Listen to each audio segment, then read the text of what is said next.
এই পিচ্চিটাকে কি চেনা চেনা লাগছে? হ্যাঁ, এটা হচ্ছে আমার শাশুড়ি মায়ের কোলে আমার বর। আমার বরের ছোটবেলার কিছু ছবি আমি না চুপ করে ছবিগুলো তুলে এনেছি। এই ছবিটার সাথে আমার বাচ্চার এত মিল যে দুজনেই গোলটুস টাইপের।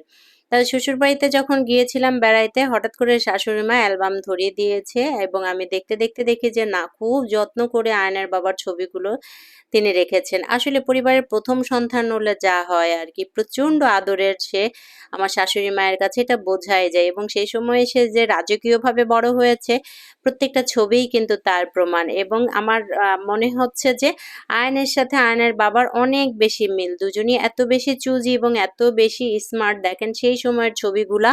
সে কত গোলটুস টাইপের এবং কত সাজানো গোছানো। এই মানুষটার সাথে আমি জীবনযাপন করতেছি। অর্থাৎ এর ছোটবেলার যে সুন্দর সুন্দরগুলা ছবিগুলা আছে, মানুষ ছোট থাকতে থাকতে কখন যে হুট করে বড় হয়ে যায়, তাই না? আমরা ভাবতেই পারি না। আমার কাছে মনে হয় সেদিন আমার ছেলেটা হলো। আজকে আমার ছেলের বয়স ৬ বছর হয়ে গেছে। ঠিক তেমনি আয়নের বাবার এই ছবিগুলা দেখে আমার শাশুড়ি মা বলে, "সেদিন হলো আমার ছেলে। এখন আমার ছেলে, ছেলের বাবা।" তো আমার এই গোলটুস বরটার ছবিগুলা দেখতেছিলাম এবং বেশ ভাবতেছিলাম যে না, ওর আসলে এই ছবিগুলো সংরক্ষণে রেখে দিব। তো এই ছবিগুলা যে আমি তুলে এনেছি এবং এগুলা যে আমি লুকায়ে এখনো ভয়েস ওভার দিতেছি এবং এগুলা যে হচ্ছে ফেসবুকে দিয়ে দিব, সে কিন্তু এটা জানে না। আমি যখন এটা পোস্ট করব সে সারপ্রাইজড হবে। কত স্মার্ট ছিল, কোট প্যান্ট টাই। এই সময় হচ্ছে ও যখন ছোট ছিল আমার শ্বশুর নাকি তখন বিদেশ ছিলেন। তো তখন আমার দেবর এবং ননদটা হয় নাই, ও একাই ছিল। তো ওকে নিয়েই হচ্ছে আমার শাশুড়ি মার দিন কেটেছে। মানে ওকে খুব যত্ন করে বেড়ে তুলেছে, ওর প্রতি যথেষ্ট কেয়ারনেস ভাব ছিল।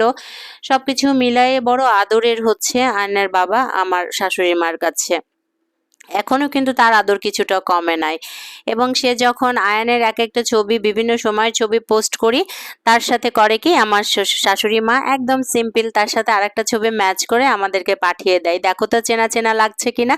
তো আমি আপনাদেরকে বলছি আসলে কি চেনা চেনা লাগছে? এটা হচ্ছে ওর বাবার সুন্নতের অনুষ্ঠানের ছবি। তো চেনা চেনাই লাগছে, তাই না? এখানে বাবার সাথে আছে, মানে আমার শ্বশুরের সাথে আছে। এইটা হচ্ছে একটু বড় কালের, এটা আপনার কোনো রেল লাইনের পাশে সে বসে আছে। মানে ছোটবেলার গোলটুসটাকে কিন্তু এখন আর চেনা যাচ্ছে না, অনেক বেশি চিকনা ছিল। এটা হচ্ছে বয়সের তারতম্যের জন্য মানুষ কিন্তু আপস অ্যান্ড ডাউনস হয়। আবার যখন সে একটু বড় হয়েছে তখন কিন্তু দেখেন এটা তার পরিবারের সাথে, তার ভাই, বাবা এবং আমার ছেলেটার সাথে আছে। তো এই গোলটুস বরের ছবিগুলো আমি রেখে দিলাম যত্ন করে। এটা আমি যখনই সময় পাবো, সুযোগ পাবো আমি দেখব এবং আয়নকে বড় হলে দেখাবো। আয়ন তার বাবার সাথে যেটা করছে, আমার বড় নাকি তার বাবার পিঠে চড়ে এই কাজটাই করেছিল। তো আসলে বাবা ছেলের এত মিল হতে পারে, এটা আমি যখন গল্প শুনি আমার শাশুড়ির কাছে আমি না অবাক হয়ে যাই। মানে আয়ান এখন যেগুলা করছে, আয়নের বাবাও নাকি সেম সেগুলাই করেছে। তো এই যে বড় মানুষটা, এই বড় মানুষটার ছোটবেলাটা যে এত মধুময় ছিল এবং এত কিউট ছিল, আমার কাছে না অবাক লাগছে এবং বেশ ভালো লেগেছে। তো আজকে এ পর্যন্তই, সবাই ভালো থাকবেন, বাই।